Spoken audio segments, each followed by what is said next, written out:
Bien que cela n'ait pas été officiellement confirmé, il semble que les conclusions du forum numéro 1 de l'Assemblée synodale allemande soient déjà au Vatican pour être examinées. Ce qui a été infiltré par la presse, c'est que parmi ces conclusions, il y a par exemple le fait que les évêques et les curés soient élus par le vote des fidèles. Elle prévoit également la création de comités de laïcs qui peuvent mettre leur veto aux décisions des évêques et des curés lorsqu'elles ne leur plaisent pas. Et bien sûr, il y a aussi l'approbation de la prêtrise féminine par le biais d'un référendum auquel tous les laïcs participeraient. Si les laïcs décidaient à la majorité qu'il devrait avoir des femmes prêtres, elles seraient instituées. Eh bien, cela vient du forum numéro 1 de l'Assemblée synodale, car il y a d'autres choses qui ont déjà été présentées au Vatican, par exemple l'intercommunion entre catholiques et protestants. Cette proposition a déjà été rejetée par le Vatican, par le cardinal Koch, qui est le président du Conseil pontifical pour l'œcuménisme. C'est le début, tout n'est pas fini, car il reste d'autres conclusions à tirer. Par exemple, celle qui se réfère à la doctrine morale, en particulier à la doctrine sexuelle. Ils vont demander au Vatican la bénédiction des couples homosexuels. Ils vont demander l'acceptation de tout type de relations sexuelles dans le mariage. En dehors du mariage, sans qu'il soit nécessaire de se marier dans l'église, tout type de relation tant qu'elle est légale et tant qu'elle n'est pas imposée par la violence. Eh bien, je suis convaincu que tant ceux qui ont déjà été présentés que ceux qui le seront vont être rejetés par le pape, vont être rejetés par le Vatican. J'en suis convaincu. La preuve en est que cette semaine même, le pape a démis de ses fonctions l'évêque auxiliaire de Bâle en Suisse allemande parce qu'il avait publiquement demandé la célébration d'un concile pour l'approbation du sacerdoce féminin. Il l'a dit et quelques jours plus tard, il a été licencié. En d'autres termes, je suis convaincu que le Vatican sur ce point ne plaisante pas. Il ne va pas l'approuver. Nous sommes donc confrontés à une fin. Nous sommes confrontés à l'avant-dernier acte d'une tragédie, car le dernier acte aura évidemment lieu lorsque le Vatican rejettera leur demande. Ils devront alors jouer carte sur table et l'on saura ce qu'ils vont faire. Déjà, l'évêque de Seine, qui est précisément celui qui préside le forum numéro 1, qui a déjà présenté ses pétitions au Vatican, l'évêque de Seine a dit qu'il y a quelque temps que s'ils n'obtiennent pas ce qu'ils demandent, ils vont aller au schisme. Il l'a dit de cette façon ouvertement et il a ajouté que ce schisme va être beaucoup plus grave que celui de Luther, car il va être plus répandu. Le schisme de Luther avait, disons, un cadre national en Allemagne, mais celui-ci, a dit l'évêque de Seine, va être universel, car il y a beaucoup d'évêques et de prêtres qui pensent comme eux.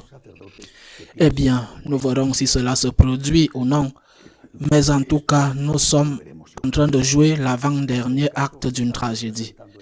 Nous devons nous demander, si c'est l'avant-dernier acte, quel a été le premier acte? Il est très important de le savoir. Quelle est l'origine de tout cela? Certains peuvent penser que l'origine de cette dérive protestante au sein de l'Église catholique, plus radicale encore pour les protestants, l'origine de celle-ci est le Concile Vatican II. Il est possible que certaines personnes pensent cela. Moi, je ne le pense pas. Je crois précisément que l'origine de tout cela a commencé le jour où le Concile Vatican II a été clôturé, car ce même jour, le jour où le concile s'est officiellement terminé, ce même jour, ceux qui avaient promu le concile et qui avaient gagné au concile, ce même jour, ont commencé à aller contre le concile. Ceux qui avaient gagné au concile, les progressistes, les libéraux, dès la fin du concile, ont commencé à aller contre le concile. Ils sont devenus les ennemis les plus furieux du Concile Vatican II. Pourquoi je dis cela? Apparemment, ce n'était pas le cas, mais c'est ce qui s'est passé. Car dès la fin du Concile Vatican II, ils ont commencé à dire que le Concile devait être interprété selon ce qu'on appelait l'esprit du Concile.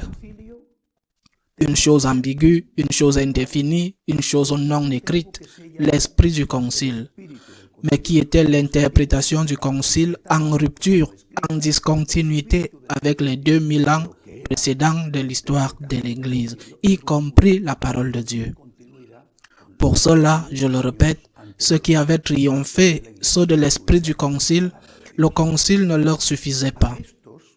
Ils ont toujours reproché au pape Paul VI d'avoir dit clairement qu'il n'était pas disposé à signer les actes conciliaires si ces actes violaient la doctrine. Le précédent magistère de l'Église. Le pape Paul VI a évité le pire. Il a évité le pire. Mais il ne pouvait pas faire en sorte que l'esprit du concile déforme le concile lui-même. Le concile est né comme une lettre morte. Pas pour tout le monde, mais pour eux, pour ceux qui l'ont promu, il est né comme une lettre morte. Comme ils ne l'acceptaient pas, cela leur semblait trop peu. Ils se sont immédiatement mis à dire, je le répète, qu'il fallait la réinterpréter, que la lettre n'était plus valable, qu'il fallait chercher l'esprit, c'est-à-dire ce qu'ils ne pouvaient pas obtenir en allant à la lettre, aux actes conciliaires, aux documents conciliaires. Ils voulaient l'obtenir avec une interprétation qui, dans de nombreux cas, était contraire à ces mêmes documents conciliaires. Depuis lors, beaucoup d'eau a coulé sous les ponts.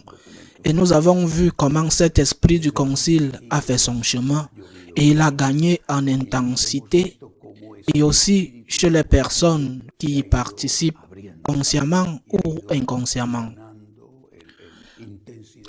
1, 2, 3, 4, 5. Benoît XVI s'en est rendu compte immédiatement. C'était un père conciliaire. Il était enthousiaste pour la réforme, mais immédiatement après la fin du concile, il a compris que l'esprit du concile était l'ennemi du concile. Un exemple est la façon dont il a dû se séparer de certains de ses amis, de ses compagnons du concile, comme Hans Küng, et comment la revue Concilium, créée pour promouvoir le concile, a été abandonnée, entre autres, par Joseph Ratzinger, le futur Benoît XVI, et il a dû fonder la revue Communio. Pourquoi? Parce que Concilium était devenu un instrument de cet esprit du concile contre la lettre du concile. De plus, ceux qui sont dans l'esprit du concile osent. Ils ont l'audace de qualifier d'anticonciliaires tous ceux qui ne sont pas d'accord avec eux. Ceux qui sont en faveur du Concile Vatican II, interprétés dans la continuité de 2000 ans d'histoire et de la parole de Dieu, sont pour eux anticonciliaires. Avec le Concile commence ce qu'on appelle la nouvelle Église. Une Église qui atteint maintenant, comme je l'ai dit, sa dernière étape. Une nouvelle Église qui vit son avant-dernier acte de tragédie. Parce que si le Vatican ne leur donne pas ce qu'ils demandent, et il ne le leur donnera pas, cela ne se fera jamais.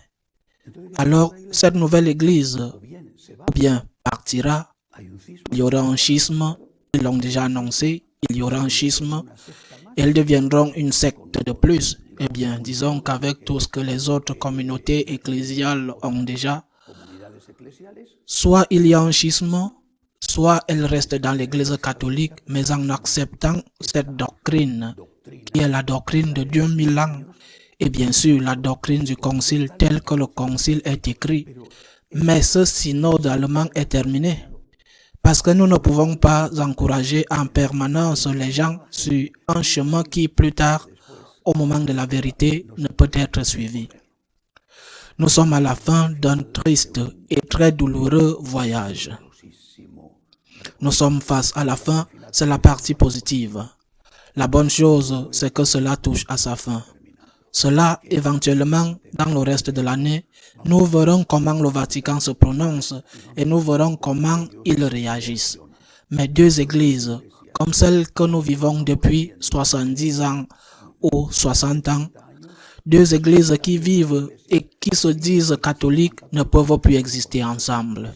Soit nous sommes avec la nouvelle église qui est fondée non pas sur le concile, mais sur une interprétation du concile contraire à la tradition, l'esprit du concile, une autre église différente, soit nous sommes avec l'église de la parole de Dieu, avec l'église du magistère, avec l'église des saints et avec l'église naturellement qui exprime dans un autre acte de doctrine, qui exprime ce qu'elle pense à travers le Concile Vatican II tel qu'il est recueilli, tel qu'il est écrit et interprété en continuité avec ce qui l'a précédé.